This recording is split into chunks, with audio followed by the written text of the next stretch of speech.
মরিয়ম, মরিয়ম, ঘুম থেকে ওঠো, নামাজের সময় হয়েছে। তুমি নামাজ পড়বে না?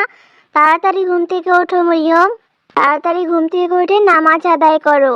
আচ্ছা মাম্মি, আমি উঠছি, এখনই আমি নামাজ পড়তে যাব মাম্মি। মরিয়ম, তুমি কি নামাজের ফজিলত সম্পর্কে জানো?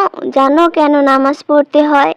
না মাম্মি, তুমি আমাকে নামাজের ফজিলতগুলো বলো, আমি শুনি সুন্দর মতো। নামাজ মুসলমানদের জন্য একটি গুরুত্বপূর্ণ ইবাদত, কারণ এটি দৈনন্দিন 5 বার আল্লাহর সাথে সম্পর্ক স্থাপন করে এবং তার ইবাদত করার একটা পদ্ধতি।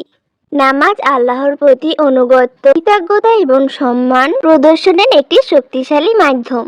নামাজ পড়লে মানুষের মন পৌত ও পবিত্র থাকে। সবসময় নামাজ পড়ার চেষ্টা করবে মরিয়ম, তাহলে দেখবে মনটা ফ্রেশ থাকবে এবং মনের ভিতরে কোনো রকম অশান্তি থাকবে না। সবসময় নামাজ পড়লে দেখবে মনটা অনেক ভালো থাকবে এবং শরীর অনেক ভালো থাকবে। আচ্ছা মাম্মি, এখন থেকে আমি 5 ওয়াক্তই নামাজ পড়বো, আল্লাহকে সবসময় ডাকবো। দৈনিক আমি 5 ওয়াক্তই নামাজ পড়বো ইনশাল্লাহ।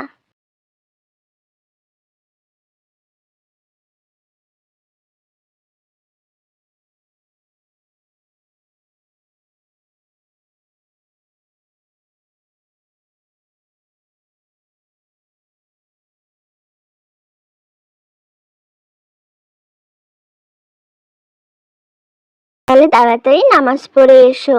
আচ্ছা মাম্মি, ঠিক আছে, আমি নামাজ পড়ে আসতেছি। আসসালামু আলাইকুম এভরিওয়ান। এরকম সুন্দর সুন্দর ইসলামিক ভিডিও পেতে আমার চ্যানেলটা প্লিজ সাবস্ক্রাইব করবেন এবং লাইক কমেন্ট করতে ভুলবেন না। আল্লাহ হাফেজ।